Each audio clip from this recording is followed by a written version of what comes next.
এয়া আমি আৰম্ভ কৰিব ওলাইছোঁ আজি পোলাও ৰেচিপি। চাউল অলপ লৈছোঁ, চাউলখিনি ভালকৈ ধুই লৈছোঁ আৰু পিঁয়াজ কাটি লৈছোঁ। ইয়াতে তেজপাত, লং, ইলাচি, তাৰপিছত আপোনাৰ নহৰু পিচা।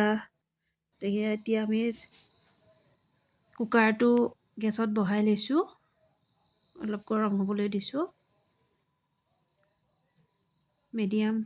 জুইটো মিডিয়াম কৰি ল'ব। এতিয়া এক্সট্ৰাকৈ পানী অলপ গৰম কৰি লৈছোঁ পোলাওত দিবলৈ। এতিয়া আমি ফৰচুন ৰিফাইন অইলটো লৈছোঁ। ইয়াতে আমি অলপমান জোখ অনুসৰি ৰিফাইন দি দিলোঁ। দি ৰিফাইনখিনি আমাৰ প্ৰায় এতিয়া গৰম হ'বলৈ লৈছে আৰু অলপ কম যেন লাগিছে আৰু অকণমান দি দিছোঁ।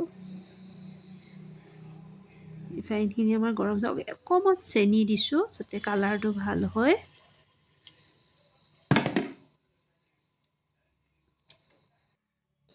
চাউলখিনি ভজাটো আপোনাক দেখুৱাই নাথাকিলে ভিডিঅ'টো বেছি লং হ'ব বুলি ভাজি লৈ এই গৰম পানী আমি ঢালি দিলোঁ ধুনীয়াকৈ।